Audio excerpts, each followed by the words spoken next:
informes que solemos hacer, esto sería de una manera muy sencilla, pero bueno, desde el corto plazo, desde, supongamos que este es banco 1, 2, 3, 4, 5, 6, 7, 8, 9, 10, pues a unas fechas determinadas, vamos a suponer que estamos a una fecha determinada, el 1 de abril, bueno, pues las previsiones que tenemos de cobros para los próximos días, muy a corto plazo. Normalmente, en el tamaño de empresas que estamos hoy aquí, la posición día a día no suele ser tan crítica. Normalmente las empresas se manejan en presupuestos de tesorería semanales, quincenales, días de pago, mensuales. La posición día a día ya suele ser ya para empresas ya un poco más grandes, etcétera. Pero, bueno, pues, si lo tenemos, bienvenido sea. Otro tema que no he comentado, otra de las obsesiones que en principio puede tener un financiero es, la primera esta, saber si el saldo sin financiar, dicho así de una manera muy sencilla, es positiva o negativa para hacer esta gestión de la financiación o de los excedentes. Esa es la más importante. Y otra es, en el corto plazo, dentro de nuestros cobros y pagos, más o menos sabemos por qué bancos vamos a pagar. Pues las nóminas normalmente vamos por la Cucha, el otro tal, no sé qué, más o menos solemos tener una distribución de los cobros y pagos por dónde vamos a cobrar. Entonces, hay una serie de pagos que igual todavía están sin asignar a ningún banco. Entonces, también suele ser importante, aparte de tener esto de la gestión de cuánto necesitamos para financiar o de excedentes, es tener en el corto plazo por qué banco voy a pagar. En función de los saldos, pagaré por este banco o voy a pagar por este banco. Pero para pagar por este banco o por este banco necesito tener una estimación de los importes que ya están asignados a cada banco. Entonces, si yo trabajo con el BBVA, Santander y no sé, Cuchabank, pues ya incluso si fuera capaz de hacer un presupuesto de tesorería por banco, eso ya me diría que hay una serie de partidas en función de los saldos que tengo en cada entidad financiera y de las previsiones que ya están asignadas, me daría una evolución de los saldos que va a tener en el BBVA en los próximos X días. Pero hay una partida de pagos que, por ejemplo, que igual todavía están sin asignar a ningún banco y que yo soy, en función de los saldos, el que va a decidir por qué banco vamos a pagar esto o aquello. Vale, pues entonces esa también puede ser otro informe adicional. El más importante ahora es esto, saber lo que necesitamos y qué líneas tenemos. Y luego ya es por qué banco pagar. Vale, otro tema importante. Bueno, nosotros cuando implantamos herramientas, soluciones de tesorería en las diferentes empresas, bueno, el informe de tesorería para mí es importante en dos sentidos. Primero, porque es un dato objetivo que me sirve para tomar decisiones. No hago, por si acaso voy a hacer, no, vamos a hacer lo más objetivo posible. ¿Cuánto necesito? No voy a financiarme de más, no voy a colocar excedentes de tesorería per se. ¿Tengo excedentes? ¿Cuánto tengo de excedentes? Entonces, para tomar esas decisiones necesito datos objetivos. Entonces, el tener herramientas de tesorería o informes de este tipo, pues como he dicho, es importante. Pero tan importante como eso es también la trazabilidad. Y la trazabilidad es, si yo tengo un informe de tesorería de este tipo y me sale que aquí tengo pues los 100 que decía antes, cuaderno 58, 100, tal, ¿de dónde vienen esos 100? ¿Qué son esos 100? Entonces, una de las pegas que suelen tener herramientas como Excel, hojas de cálculo, que muchas están muy bien, pero otras o metéis manualmente o metemos manualmente y luego, joder, ¿y esto de dónde venía? ¿Y esto por qué lo metió? Y esto, entonces es muy importante también tener una trazabilidad en un informe de tesorería, especialmente si es compartido por más de una persona, de dónde vienen cada uno de los datos. Porque decíamos que importante es tener el dato para tomar decisiones, entonces si viene automáticamente perfecto, pero tener luego una trazabilidad de dónde viene cada una de las cosas también es importante, porque eso también lleva luego tiempo. Si no sabemos muy bien de, joder, ¿esto de dónde venía? Tal, al final también estás perdiendo tiempo. Entonces la trazabilidad, como digo, insisto, es importante. Y luego otro tema, dentro de los informes de tesorería, que para mí es muy importante, antes decía, la gestión de tesorería la podemos mejorar de tres maneras. Uno, organizándonos internamente nosotros mejor. Otra es mejorando la gestión de cómo estamos haciendo las cosas y una de ellas era, por ejemplo, la gestión de cobros. Si decíamos que los clientes cuando tienen que pagar no han pagado, ni hemos reclamado, ni tal, bueno, pues si eso es un problema, porque tiene un coste, el tiempo cuesta. El tiempo cuesta. No es lo mismo cobrar hoy que cobrar dentro de un mes, porque eso está en el balance y hay que financiarlo. Entonces, cuanto antes cobremos, lógicamente, mejor. Entonces, en el informe de tesorería también nosotros habitualmente... En el informe de tesorería nosotros habitualmente también utilizamos para esto, para saber lo que realmente necesitamos, pero también como una especie de informe de control de cuentas a cobrar y a pagar. Es decir, para que nos hagamos una idea, en este informe mensual que he diseñado, estamos en el mes de mayo y luego estaría junio, tal, siempre ponemos una columna que es columna anterior. Una columna anterior sería todo aquello que ha vencido y que no se ha cobrado, o todo aquello que ha vencido y no se ha pagado. Para que el financiero o el tesorero de una empresa sepa en todo momento online por qué a un cliente no te ha cobrado o no te ha pagado, y hacer la gestión y activar las gestiones de reclamación de esas deudas lo antes posible. Entonces, es anterior en ese sentido, para ver en todo momento cuál es la situación de los cobros que deberíamos de haber ya cobrado. ¿Vale? Entonces,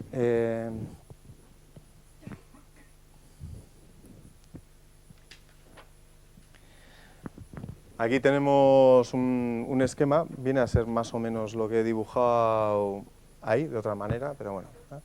Sería, partiendo del saldo inicial, ir restándole las previsiones de pagos de proveedores nacional, otros pagos, etcétera, y luego pues aquellas partidas que ya estén definidas como amortización de préstamos, amortización de lo que sea, porque hay determinadas partidas que ya las hemos tomado con antelación. El préstamo, el cuadro de amortización de préstamo ya está tomado, para bien o para mal, y ya tiene unos vencimientos determinados. Bueno, pues en función de esto, luego ya nosotros lo que haríamos es buscar lo que he dicho ahí, líneas de financiación, saber lo que está disponible, etcétera. Bueno, eso ya luego ya depende de cada empresa y se diseña como quiere la empresa, no es que tenga que ser de esta manera. Lo que quiero quedarme es con la idea esa, la idea pesimista de partimos lo que tenemos y tener el detalle de lo que realmente necesitamos financiar o de los excedentes que realmente tenemos para poder colocarlos en otro sitio. Otro tipo de informe adicional también podría ser lo que decía antes, el tema de las desviaciones. Hacemos previsiones de tesorería y luego la realidad es la que es, igual es diferente a la que habíamos previsto. Entonces, pues cualquiera puede decir, o la Dirección General nos podría decir, joder, pero no decías que teníamos aquí suficiente cash para hacer esto, y era por qué resulta que no nos llega. Bueno, porque aquí habíamos tenido estas desviaciones, tal. El informe, o sea, el análisis hacia atrás también en determinados momentos puede ser interesante para luego corregirlas de futuro, y para tener una explicación de cómo han ido las cosas. Pero en la práctica la mayoría de las empresas utilizan informes de tesorería para futuro, no para atrás, aunque bueno, también puede ser algo importante. Otro tema que no he comentado y que para mí es importante dentro de lo que son los informes de tesorería, viene a ser algo así como una simulación. A ver, y me explico. Estoy insistiendo y mucho en la idea del dato objetivo, es decir, si yo voy a tomar este tipo de decisiones, de financiarme tanto, de colocar excedentes, pues que sea lo más objetivo posible. Y estamos diciendo que aquí, joder, usted está insistiendo en todo momento que si la cartera, que si las facturas y demás. Vale, pero es que resulta que yo tengo unos clientes que pagan cuando quieren, que hay un mogollón de retrasos, que hay problemas. Bueno, entonces, más allá de las hojas de cálculo y las herramientas de gestión de tesorería, un poco van también por ese camino, es la posibilidad de hacer simulaciones. Es decir, ¿qué pasaría si? ¿Qué pasaría si el cargui que me tiene que pagar ahora pues se retrasara no sé cuánto? ¿Qué pasaría si tal? Entonces, hacer diferentes simulaciones y haciendo esas simulaciones sin tocar los vencimientos reales de las facturas ni nada por el estilo, sacar diferentes tipos de informes. Entonces, de tal manera que digo, bueno, he sacado este informe de tesorería teniendo en cuenta que la factura que me iba a pagar, el cargue y tal, no sé qué, pues se han retrasado 15 días o 20 días o tal. ¿Cómo me quedaría la tesorería? Eso sería un valor también añadido a tener en cuenta. ¿Por qué? Porque igual los vencimientos dentro de vuestras empresas no se cumplen nunca y siempre hay retrasos. Bueno, pues teniendo en cuenta esas características que puedan tener vuestros clientes, es intentar sacar el presupuesto de tesorería que más se acerque a vuestra propia realidad. Si en la realidad siempre los vencimientos se retrasan como media 15 días, pues entonces habrá que hacer lo necesario para que los vencimientos se retrasen 15 días, o lo que fuera. Que sea lo más real posible, para que tomemos las decisiones pues, mejores posibles para la propia empresa. Bueno, entonces, esto siendo así, luego entraremos en la parte de financiación y en la parte de excedentes. Vamos a entrar ahora en la parte de cobros, ¿vale? Tenemos que pagar, hemos dicho que tenemos que pagar. Lo importante es pagar, lo importante no es cobrar, lo importante es pagar, pero es que para pagar hay que cobrar, y si no cobramos no podemos pagar. O sea, es la gallina y los huevos. Si no cobramos no podemos pagar. Entonces, yo lo que quiero es vender, pero ventas que se cobran, no ventas por vender, que luego nos generan impagados. Ventas que se cobran. Entonces, ahí ya empezamos a tener pues, ciertos problemas internos dentro de la empresa. Me refiero a que podemos tener parte de la empresa, es decir, el área comercial de una empresa, que lo que quiere es vender, que está muy bien y hay que vender, y otra parte que lo que hace es ajustar, porque lo que quiere es cobrar. Entonces, es la coordinación entre el área comercial y el área financiera de la empresa. Está bien vender, pero vender para cobrar, no vender por vender. Entonces, ahí hablaremos ahora del tema de los cobros. Entonces, entrando en esta parte de cobros,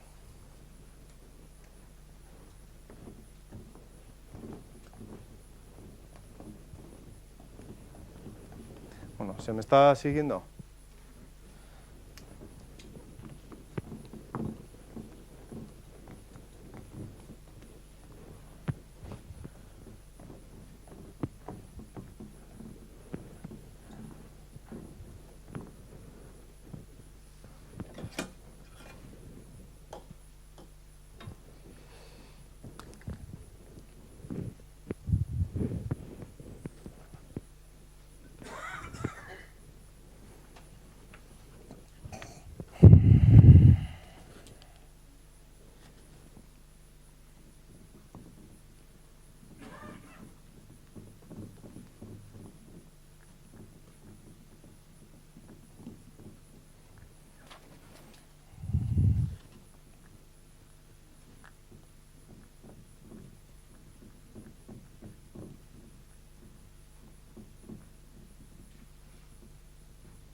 Bueno, vamos a suponer que soy el Credit Manager, el Controller Comercial, el director, el responsable de cobros de una empresa, llamémosle con el nombre que queramos.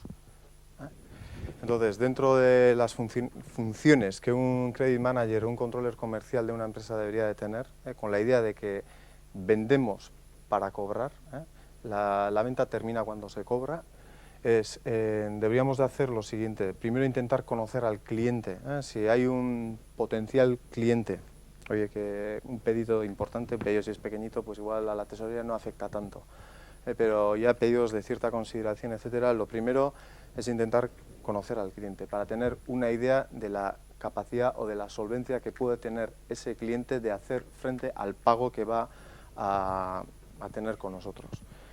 Luego es hacer una gestión del riesgo interna, veremos. Luego es, una vez que hemos conocido al cliente, una vez que hemos dicho, bueno, vamos a trabajar con ese cliente y le vamos a asignar tanto riesgo, o vamos a utilizar un seguro de crédito para asegurar tener una cobertura o lo que sea, bueno, condiciones de venta, qué forma de cobro vamos a utilizar, a qué plazos vamos a cobrar, etcétera. Y luego ya pasa todo esto y boom, nos vamos acercando de allí hacia aquí. Cuando teníamos que cobrar no hemos cobrado. Entonces intentar activar las gestiones de recobro lo antes posible porque, como hemos dicho, el tiempo cuesta. ¿Vale? Entonces, dentro de lo que es el conocimiento del cliente, podemos tener dos fuentes, de manera global, dos fuentes de información distinta. Una sería externa. Voy a buscar diferentes fuentes de información para intentar conocer al cliente de la mejor manera posible. Una puede ser el RAI, puede ser, ahora veremos, el tema del CIRBE, informes de agencias especializadas, puede ser pues, compañías de seguro, bueno, diferentes fuentes de información que son externas. O puede ser interna también. Y la interna puede ser, por ejemplo, analizando... No, primero lo escribo y...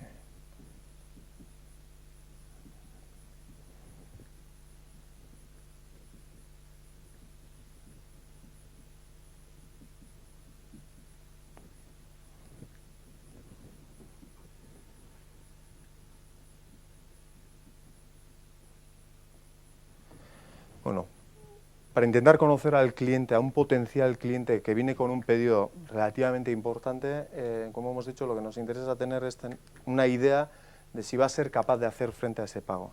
Entonces, a efectos de buscar pues, diferentes datos de que si es capaz de hacerlo, podemos tener externas, como el RAI sirve a agencias especializadas o seguros de crédito o lo que sea, o bancos o el Cargi o tal, bueno, diferentes externas, o pueden ser internas. Y las internas puede ser el comportamiento de pagos que habitualmente haya tenido ese cliente.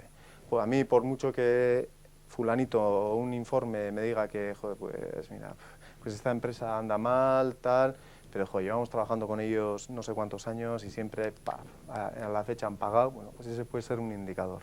Estamos utilizando diferentes datos para luego saber si, o tener una idea de si nos interesa trabajar o no con ese cliente, ¿eh?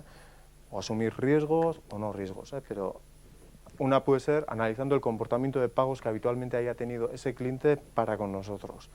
Y luego es información que, por ejemplo, la fuerza comercial nuestra pues pueda percibir del cliente. Por ejemplo, joder, sé que les han entrado un pedido de CAF enorme, pues, por ejemplo, y entonces sabemos que van a tener pedidos en futuro y tal, y nos van a pagar, pues no sé.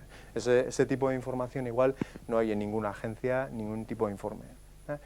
Pero es datos o informes, input que recibe, por ejemplo, nuestra fuerza comercial con un cliente determinado, porque nos han hablado de que van a entrar proyectos importantes y que van a tener a futuro liquidez o lo que sea. Bueno, entonces, dependiendo de toda esta información, vamos a ver si nos interesa o no trabajar con ese cliente. Entonces, la primera, el RAI. Bueno, ¿sabéis lo que es el RAI? Bueno, voy a leer aquí una serie de notas para que no se me olvide nada. El RAI, para aquellos que estéis menos habituados con lo que es el RAI es el registro de aceptaciones impagadas. Es decir, es como son las devoluciones o impagos que haya tenido un determinado cliente. Entonces, pues a modo de curiosidad, os leo una serie de apuntos, ¿vale? Bueno, el RAI es el registro de aceptaciones impagadas, es el registro de morosos más utilizado por las entidades financieras. Está gestionado por el Centro de Cooperación Interbancaria del Banco de España. Bueno, vale. ¿Qué se incluyen en el RAI? En el RAI se incluyen todos aquellos impagos derivados de documentos firmados por el deudor, es decir, letras de cambio, cheques, tal. Bueno, el impago de ese tipo de documentos es lo que va al RAI. Vale. En el RAI solo aparecen los impagos de personas jurídicas, empresas o autónomos no particulares. Para que aparezca como moroso en el RAI, el importe debe ser superior a 300 euros. El alta en el registro se produce porque las entidades asociadas a ese centro de cooperación interbancaria, es decir, las entidades financieras, pues dan esa información al RAI. Oye, que tengo esta letra de cambio, este documento y tal, que lo ha devuelto y tal, y da, digamos, notifica al RAI, notifica al RAI y sube, digamos, si es superior a los 300 euros, como hemos dicho. Entonces son las propias entidades quienes dan de alta, digamos en el RAI. La información puede aparecer durante 30 meses, es decir, si a los 30 meses no hemos pagado, desaparece también. Hayamos pagado o no hayamos pagado, pasados los 30 meses, desaparece. Bueno, aunque hayamos saldado la deuda, tenemos ahí, pum, una deuda, un efecto que hemos devuelto, un documento que hemos devuelto, un documento que estaba firmado por nosotros que hemos devuelto y queremos que desaparezca de ahí. Bueno, pues entonces, aunque ya hayamos saldado, bueno, eso es lo que iba a decir, aunque hayamos saldado la deuda, seguiremos apareciendo como morosos si no solicitamos salir del RAI. O sea, hay que liquidar la deuda y hay que solicitar salir del RAI.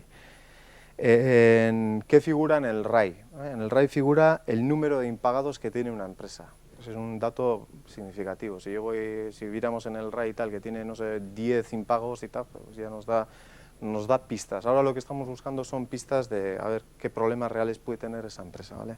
Entonces, en el RAI figuran datos como el número de impagados que tiene la empresa, el importe total que suman esos impagados y la fecha del último impago, en modo de curiosidad.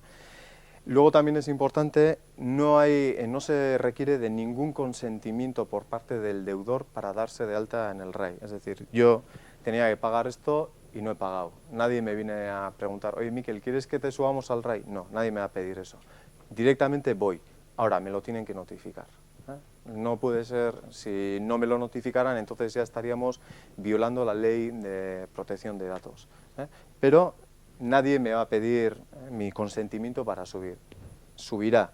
Y luego ya mi gestión será liquidarla y solicitar salir del RAI. Vale.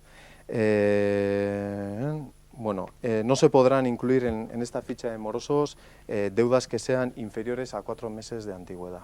Es decir, si es algo que vence hace 2 semanas, pues no va al RAI, irá a partir de los 4 meses en adelante. En principio del RAI hay más cosas, pero bueno, dejaría eso. Eso. En principio, en cuanto al RAI sería eso. A efectos de información, una puede ser el RAI, es un registro de morosos, como quien dice.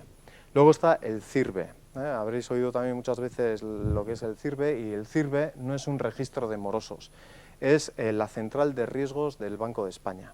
Entonces, lo que nos viene a indicar es el nivel de endeudamiento que tiene una entidad, que tiene una empresa. Entonces, si yo tengo préstamos, si tengo avales, si tengo tal, no sé qué, pues todo el riesgo que tenga una empresa pues va al CIRBE. Entonces, también a modo de curiosidad o a modo de leeros, por diferenciar un poco del RAI, el CIRBE es la Central de Información de Riesgos del Banco de España, es una base de datos de carácter público en el que se recogen todos los riesgos, ya sea en forma de préstamos, leasings, avales, que las entidades financieras hayan concedido a sus clientes, siempre que sean superiores a 6.000 euros. Bueno, pues sí, eso, sobre todo las entidades financieras a la hora de conceder financiaciones o nuevas líneas de financiación, es a través del CIRBE cuando ven si tienen más financiación en otras entidades financieras, cuánto de riesgo tienen, etcétera. Entonces, si tuviéramos, pues no sé, un cliente que tiene mogollón de deudas y mogollón, bueno, pues es un indicador. Como he dicho antes, es indicadores que estamos buscando. La CIRBE no es un registro de morosos, refleja el riesgo. Entonces, los bancos están obligados, incluso, como he dicho, como entidad avalista, la propia SGR, como es el Cargue, está obligada a informar con carácter mensual al Banco de España de la situación de riesgo que tiene cada empresa. Por lo tanto, es un fichero, es un registro de saldos vivos que tiene, de riesgo real que tiene con las entidades financieras una empresa.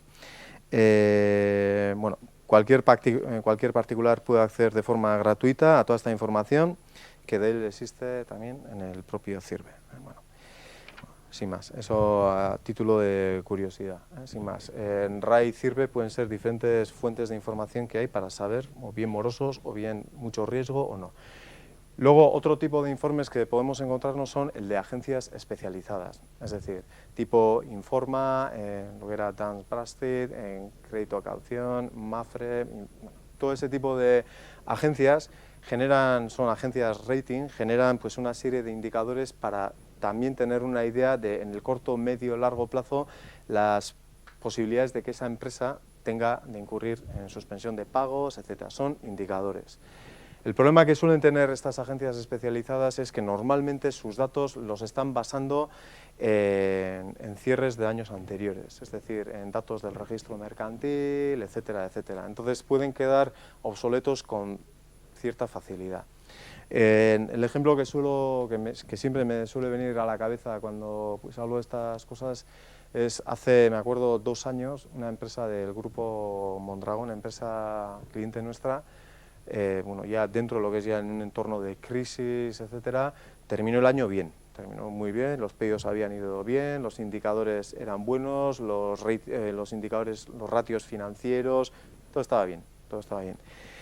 Lo que pasa es que empezó el año y no sé si en enero o febrero, pues su principal cliente, y tenía una polarización bastante importante, suspensión de pagos.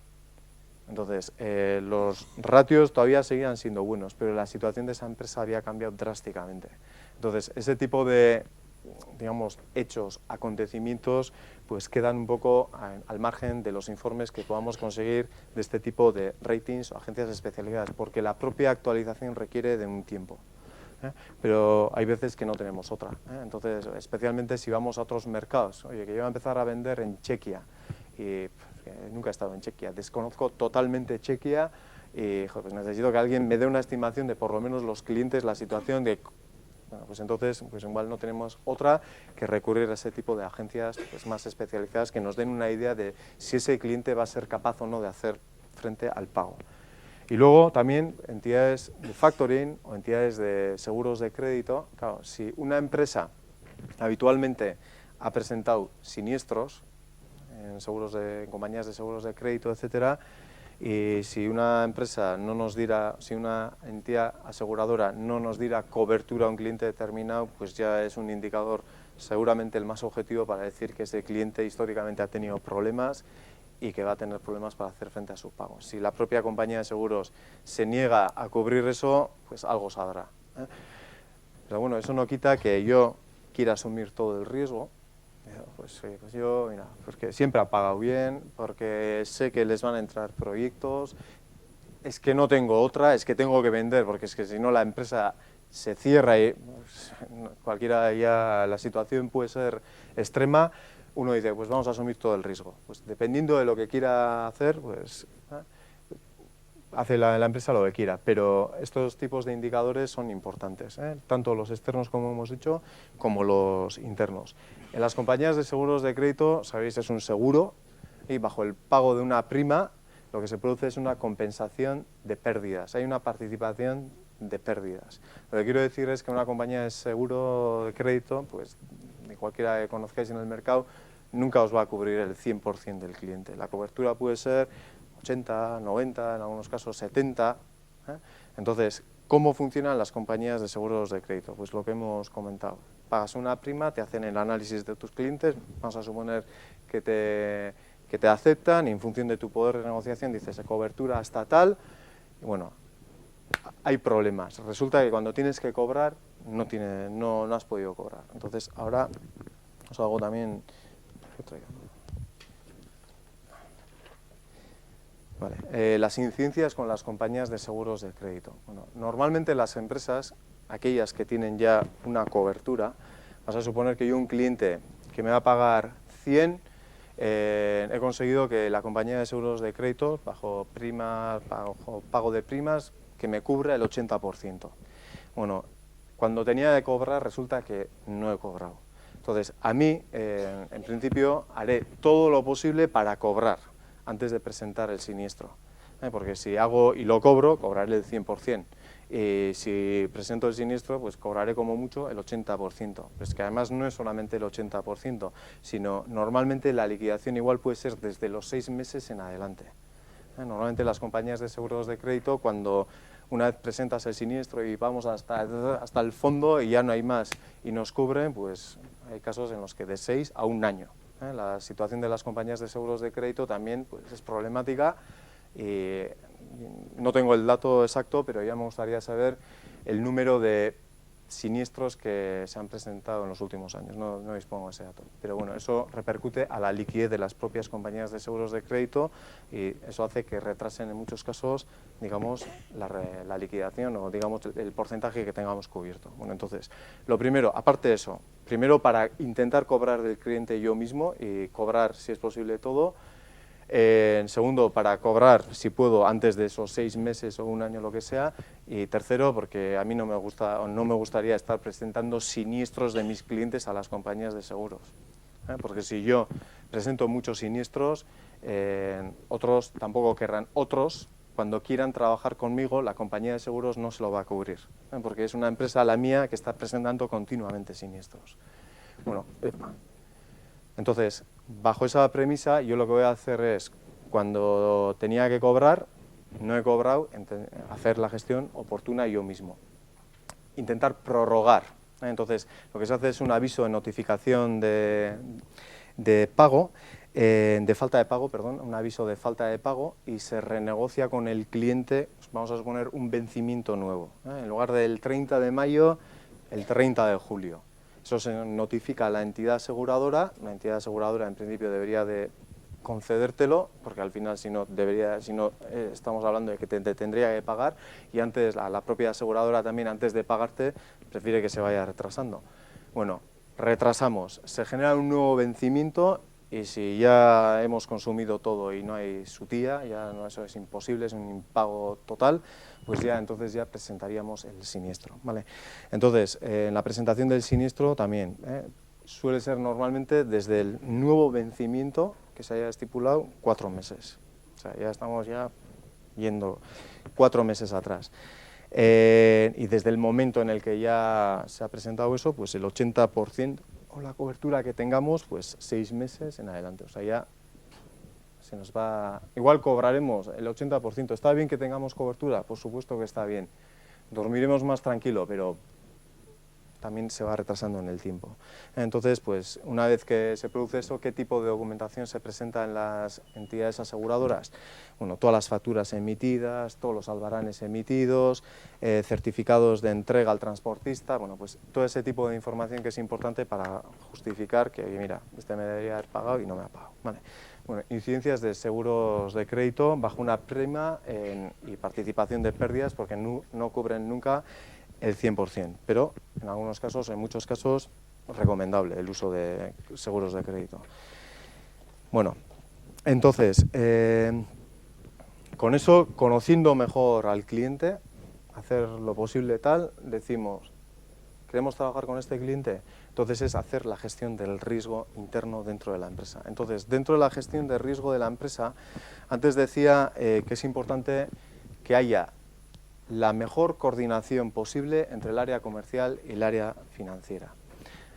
Vendemos para cobrar, entonces en todo momento tanto el área financiera, el área tesorera de la empresa como el área comercial tienen que compartir la misma información, es decir, un cliente qué riesgo tiene, bueno, ahora haré una pequeña tabla muy sencilla, pero es lo mínimo que debe tener, compartan la misma información para que en un momento determinado, si entra un nuevo pedido, digamos, ¿nos interesa trabajar con este cliente?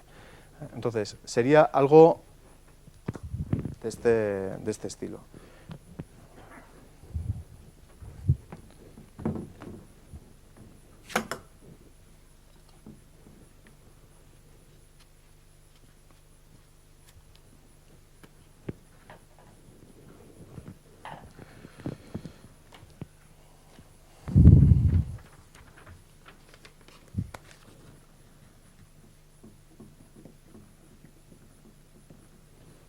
¿El rojo se ve bien desde ahí? Sí.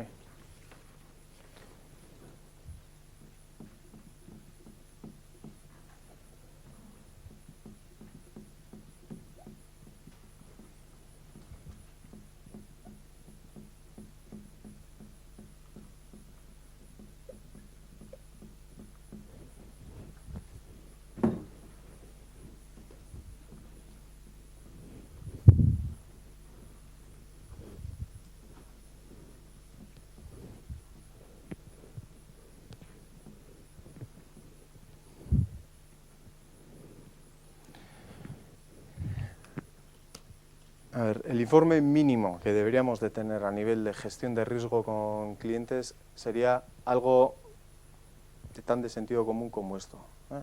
El cliente X, ¿qué riesgo tiene en este momento? El riesgo que tiene en este momento son todas las facturas que están pendientes de cobro, más todos los suministros que ya tengamos comprometidos, Albarán, no sé qué. ¿Qué riesgo tiene en este momento? Si tenemos un riesgo de poner 100 o 1000 y tenemos una cobertura con el crédito de caución o con la compañía aseguradora que sea del 80%, el riesgo que yo estoy asumiendo, riesgo asumido serían 200. Vale, en principio, en caso de que este cliente no sea capaz de hacer frente a este pago, pues por lo menos yo sé que 200 euros, así de manera redonda, cobraré pues, a los 6 meses, 10 meses o cuando sea. Pero también otro indicador que en mi opinión es importante es si tenemos una estimación del margen que obtenemos con ese cliente, vamos a suponer que estamos en un sector en el que los márgenes son mínimos por la competencia que hay. Entonces, resulta que igual, en este caso, porque bueno, tenemos el riesgo que igual no es tan importante, pero vamos a suponer que tenemos otro cliente que es de un pedido importante, que no tenemos ninguna cobertura, es decir, que estamos asumiendo nosotros todo el riesgo y que el margen que obtenemos con ese cliente es mínimo. Entonces, lo que estamos haciendo es, por un margen mínimo, asumiendo un riesgo que igual es excesivo. Entonces, en el tema del margen, por lo menos si podemos tener una estimación del margen que obtenemos con cada cliente, estaría bien. Luego ya, lo que he dicho, ya cada uno decide, es que tengo que vender, aunque sean márgenes reducidos, aunque asuma todo el riesgo, yo tengo que vender. Bueno, pues eso ya cada uno, pero tener por lo menos el indicador y tener una idea de cuál es la situación en cada momento de cada cliente es importante. Aquí no estamos diciendo si se está retrasando o no, lo que estamos diciendo es que ese cliente en este momento tiene ese riesgo, teniendo en cuenta si está o no asegurado, si hay cobertura o no y qué margen tiene. Es un dato de la situación real de mi portfolio de clientes. Y luego ya otra cosa, aparte de esto, ya sería cuando empezamos a hacer un análisis de los retrasos que estamos teniendo. Entonces, de los retrasos que estamos teniendo, en principio si no hay ningún retraso, va bien. Eso en principio deberíamos de cobrarlo y ya está. Es el riesgo. Ahora vamos a hacer un análisis de los retrasos. Entonces, cuando hacemos un análisis de los retrasos, voy a meter 3 indicadores distintos, 3 ratios distintos que para mí son importantes también.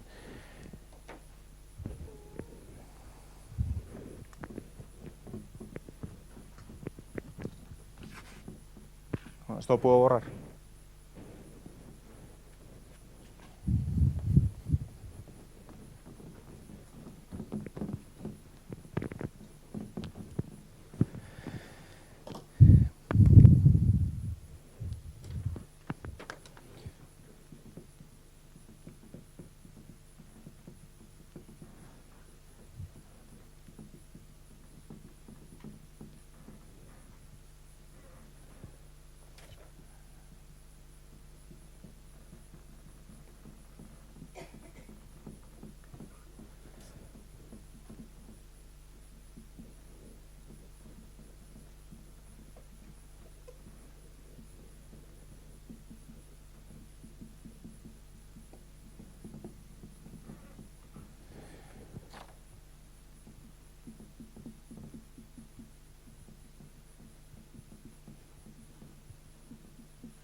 Bueno, a ver, aquí he metido 3 ratios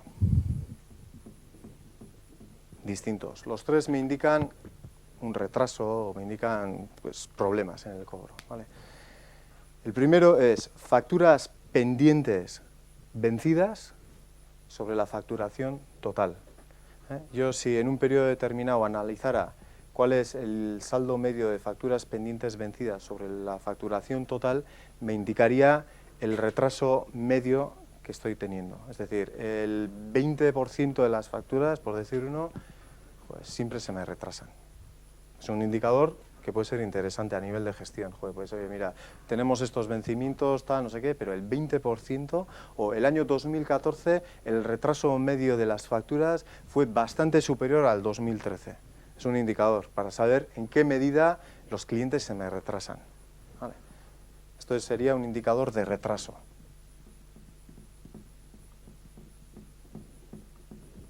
Porque ese coeficiente lo podemos utilizar también para hacer lo que decía antes de simulaciones. Si yo sé que el 20%, sin ir igual al detalle de cada cliente, si yo sé que más o menos el 20% se me retrasa X, bueno, pues entonces eso lo puedo utilizar en mis presupuestos de tesorería para tener una situación más real de mi presupuesto de tesorería.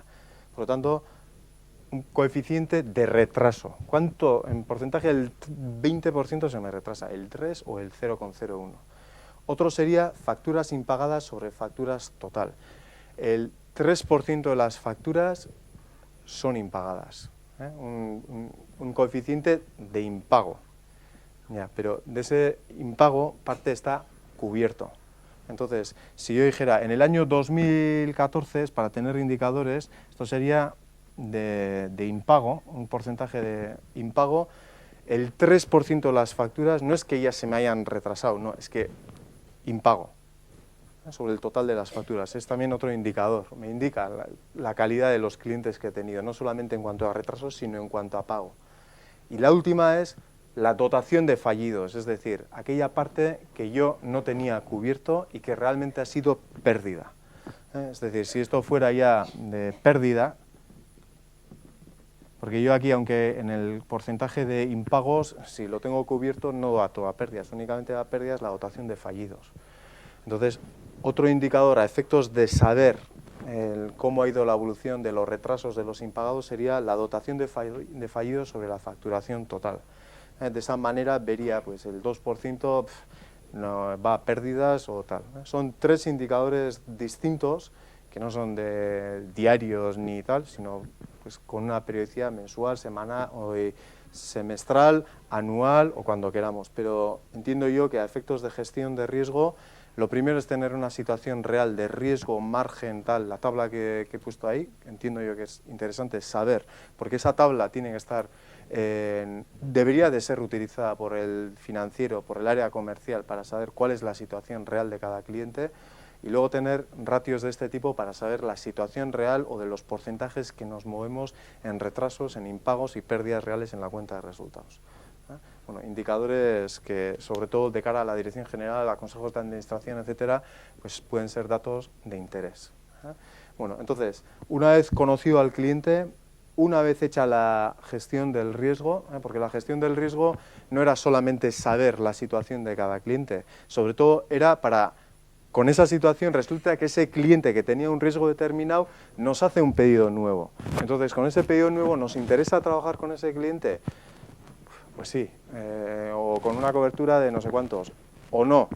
O le revisamos las condiciones, pues en lugar de a 30, a 60 días tal, no sé, un pago anticipado de no sé qué. Bueno, pues esas decisiones las tenemos que tomar en base a la situación de riesgo que tiene cada cliente.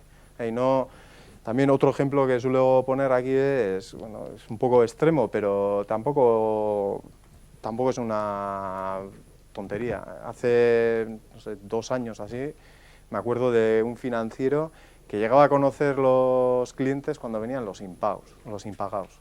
Bueno, parece ciencia ficción, pero pasa. ¿Por qué? Pues históricamente los clientes han ido pagando bien y tal, y no había ni siquiera necesidad de conocer al cliente. Pero si la situación, el entorno cambia y resulta que joder, pues los pedidos empiezan a haber impagados, etcétera, pues estaría bien que por lo menos el área comercial y el área financiera, especialmente el área tesorera o financiera de la empresa, conozca a los clientes lo mejor posible. Y sobre todo también, porque desde el punto de vista de vender, el área comercial, pues como hemos dicho, su objetivo es vender.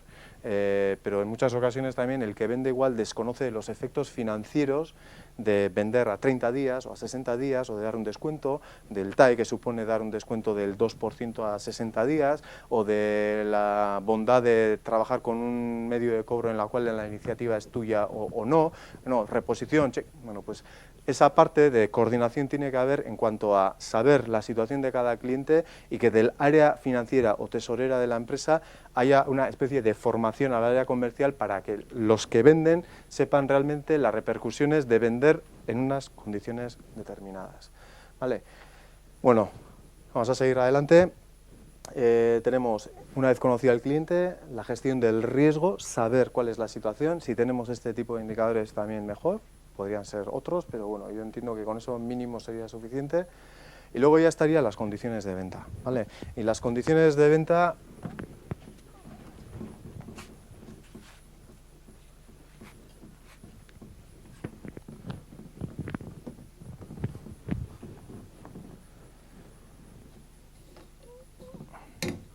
¿Qué es condiciones de venta? Condiciones de venta es forma y plazo.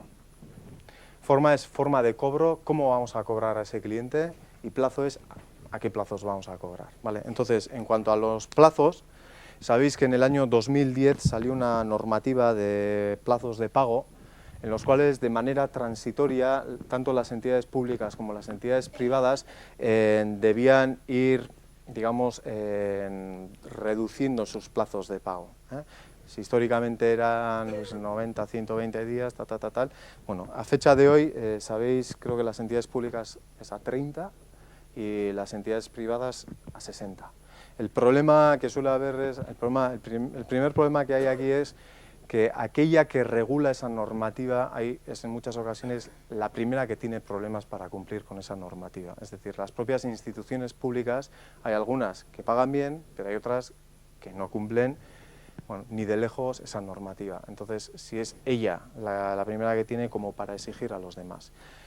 Bueno, pero en cualquier caso, si eso es así, hay unas normativas de 60 días, etcétera, y luego lo que sí es interesante es en aquellos casos en los cuales un cliente pues, no ha pagado y se llega incluso a juicios, etcétera, en el boletín oficial del Estado, en el Banco de España, bueno, se publica un tipo de interés de demora, ¿eh? Entonces hay ocasiones en las cuales cuando ya se ha llegado a la última instancia, que es el juicio, y ya se reclama pues las deudas al cliente, se podrían reclamar los retrasos que se han producido aplicando ese interés de demora que está publicado en el boletín oficial del Estado. Bueno, eso como última instancia, ¿eh? Pero los plazos en principio están ahí y los plazos son en principio innegociables. De ahí abajo, bien, de ahí arriba, en principio, no deberíamos de hacerlo. Muchas empresas conscientes de eso, enviasteis en su momento, cuando se puso en práctica esta normativa, pues, digamos, un informe de este tipo indicando los nuevos plazos de pago, etcétera, ¿eh? Luego, algunos clientes lo han cumplido y otros no, y otros continuamente se están retrasando, etcétera, etcétera, ¿eh? Pero bueno, el plazo está ahí. Y luego, por otra parte, estaría la forma. Bueno, aparte en el plazo estaría ya también la propia capacidad de negociación que tenga yo con mis clientes, etcétera. Bueno, eso uno. Y luego la forma. Entonces, en la forma de cobro. Entonces, en la forma de cobro me voy a meter en la forma de cobro porque la forma de cobro, como he comentado antes, es importante de cara al presupuesto de tesorería. ¿Por qué? Porque dentro de lo que es...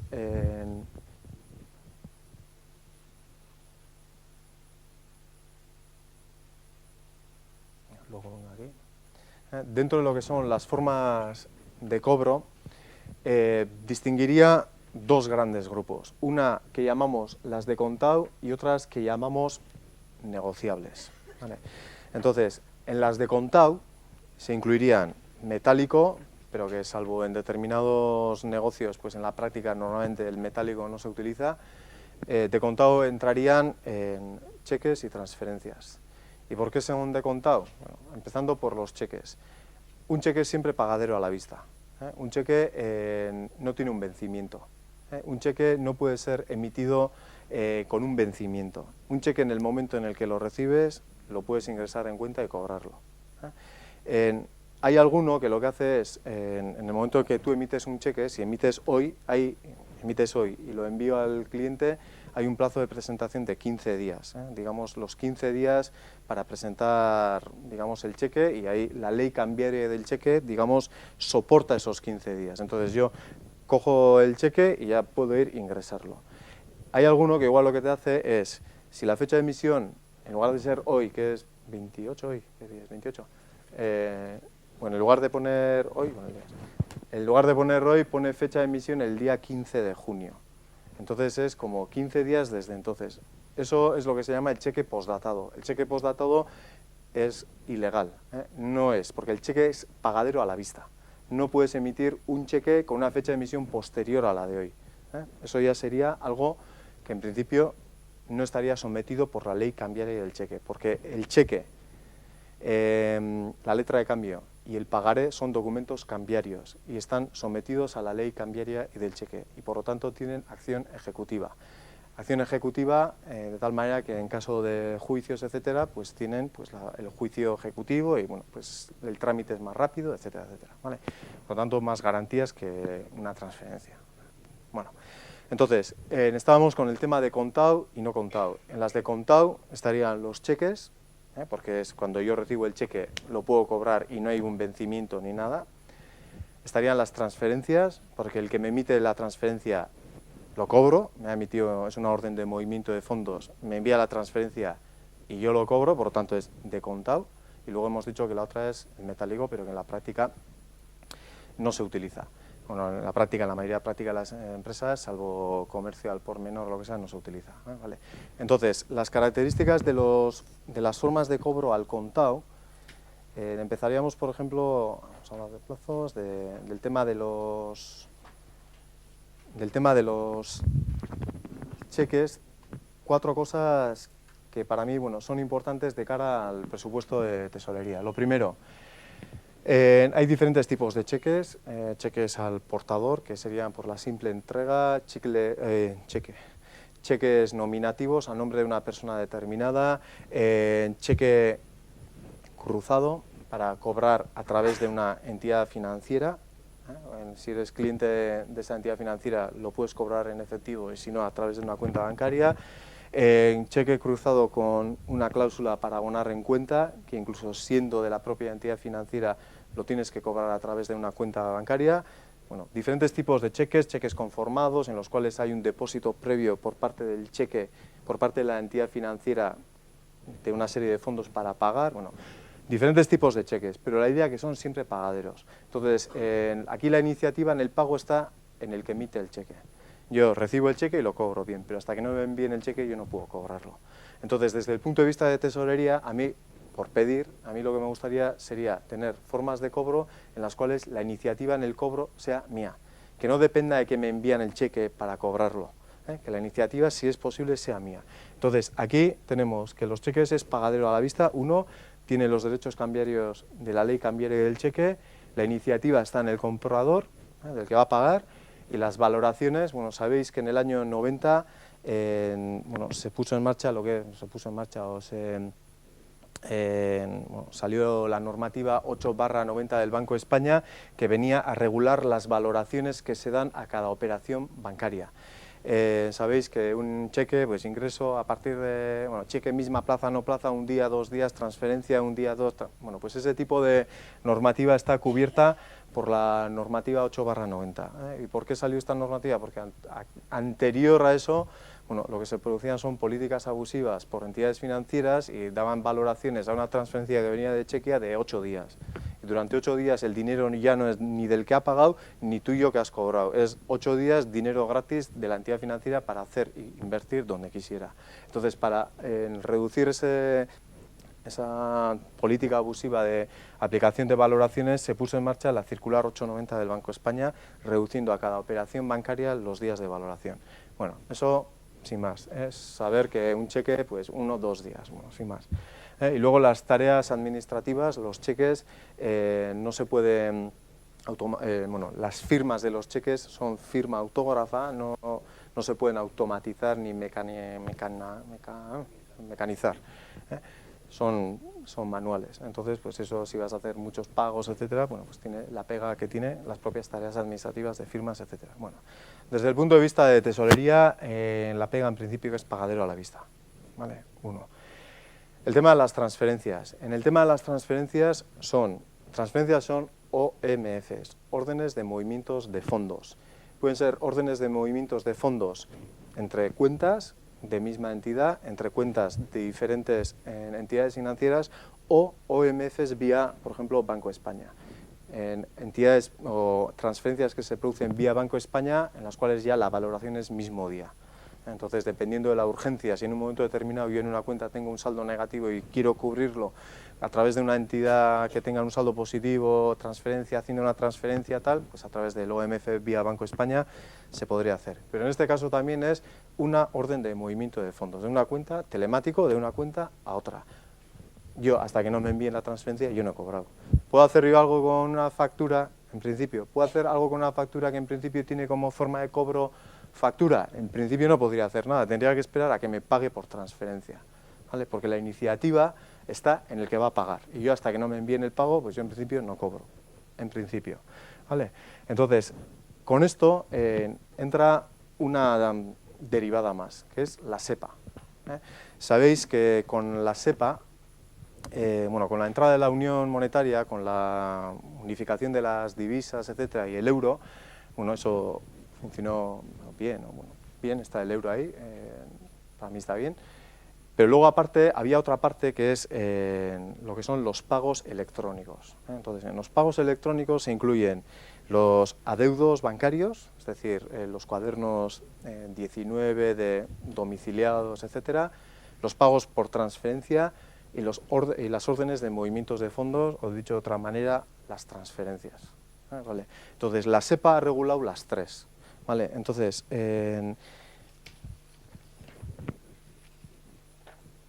pongo aquí una cosita a efectos de lo que me interesa, ahora.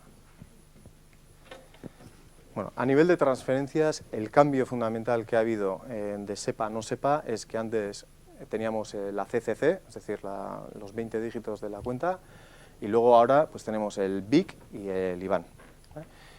Más dígitos, ¿vale? Eso lo que viene a hacer es abaratar, digamos, el uso de las formas de cobro electrónicas. Ese, digamos, es el objetivo de la SEPA, de tal manera que abaratando el coste de los medios electrónicos, digamos, a nivel europeo, no solamente países de la Unión Europea, sino también otros países alrededor, tendieran a utilizar más las formas de pago electrónicas para reducir el blanqueo de dinero. Ese es el objetivo. Si más barato es, pues entonces utilizo este tipo de formas de cobro. Ese es el objetivo. Entonces, con las transferencias pasamos de tener CCC a CCC más BIC y IBAN, ese cambio importante. Y luego con los recibos bancarios, sabéis que en los recibos bancarios hay dos maneras. Los recibos bancarios que se anticipan y los recibos bancarios que se gestiona el cobro, la domiciliación. A nivel de cuadernos bancarios, igual os sonarán para aquellos que estéis diariamente. Bueno, una pregunta, de los que estáis aquí, habitualmente, ¿cuántos estáis con temas bancarios y temas de tesorería? Si levantáis la mano, bastantes.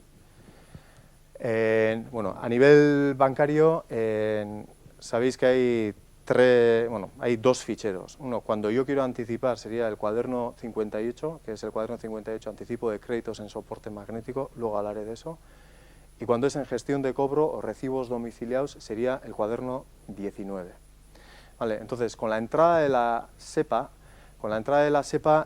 tenemos, el cuaderno 19 está ahí, y ahora salen dos alternativas. Una, lo que se llama el CSV 19, que era anterior, formato B2B, y CSV 19, formato Core. En una tabla, enseguida, en un minuto lo hago. Para los...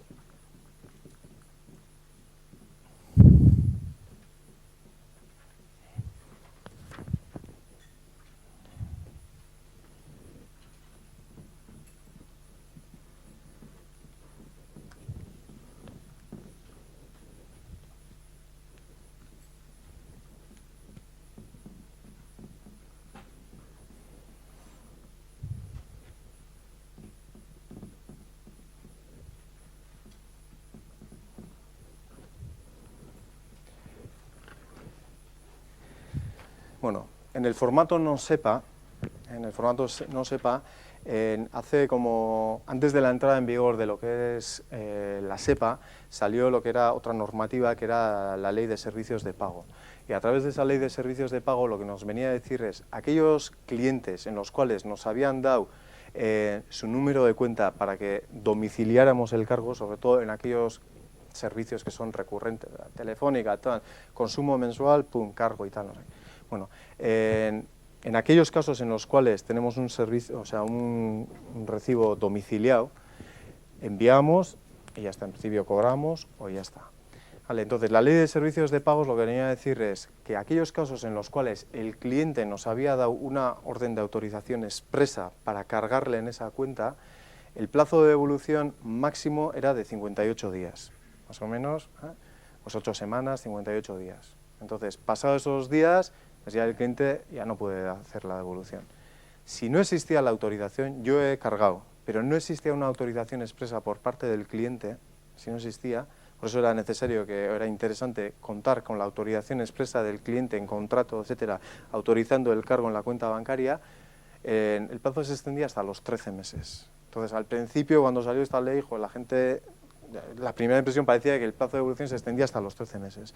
No, en aquellos que tenían ya la autorización, el plazo seguía siendo de 58 días, y aquellos que no, y por eso era conveniente pedir la autorización, si no se iba hasta los 13 meses. Con la entrada en vigor de la SEPA, prácticamente es lo mismo. Hay dos opciones, una es el core y el otro el B2B. El B2B o el core es prácticamente igual a lo que teníamos antes. Es más, las autorizaciones que teníamos anteriores a la SEPA para los recibos de este tipo sirven también para el core.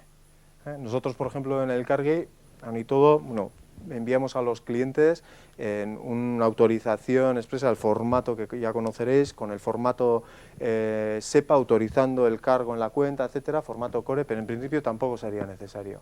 Lo que sí sería necesario es para el B2B, porque en el B2B, aquí en el core también lo mismo, son más o menos 58 días para el plazo de devolución y si no 13 meses, más o menos viene a ser lo mismo que lo que había antes. En el B2B cambia, en el B2B lo que hay es, el plazo de devolución es 1 o 2 días, más o menos, pero es que no debería ser 0, porque para cada cargo el cliente te tiene que dar la autorización. Así como en el otro lanzas, pum, pum, pum, agosto está cerrado, me da igual, pum, cargo, pam, pam, pam, en el otro tiene que existir una autorización expresa para cada cargo por parte del que va a pagar. Entonces, si ya te dice que te va a pagar, luego a los 2 días no te va a devolver, o no debería devolverte.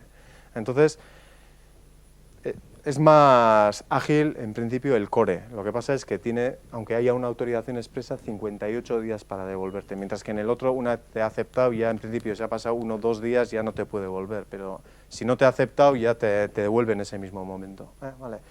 Entonces, nosotros, por ejemplo, en el Cargui utilizamos el core, pero bueno, hay empresas que igual por la operativa que tenéis el B2B, no sé. Es reducir el plazo de devolución, pero con la carga de que tiene que autorizarte cada cargo el propio cliente, en lugar de mandar de manera expresa. Y luego la diferencia también dentro de los adeudos es que el plazo de presentación puede ser un poco distinto. Antes igual el plazo de presentación, o sea, tú podías presentar a cobro un recibo, pues igual hasta un día antes de la fecha de vencimiento, y ahora pues son 4 días, pues, un poco más, no tan importante. Lo más importante es la diferencia entre el core y el B2B, pero yo por lo que he visto, insisto, en la mayoría han tendido al core respetando lo que había anteriormente. Entonces, con las transferencias hemos dicho CCC, BIC y BAN. Con los adeudos, básicamente el core y el B2B, el tema de los plazos de devolución. Y además tanto en el core como en el anterior a la SEPA, dentro de esos 58 días que tenemos para presentar una devolución, deberíamos de presentarla siempre y cuando veamos que el comportamiento de pagos es distinto al habitual. Es decir, yo estoy, por decir, Telefónica, tengo línea con Telefónica y todos los meses estoy pagando 60 euros y de repente un mes tengo 387. Bueno, si rompe esa pauta de pago habitual es donde en principio deberíamos de hacer, pero en principio si todo sigue igual no estaría como posible de devolver, vamos.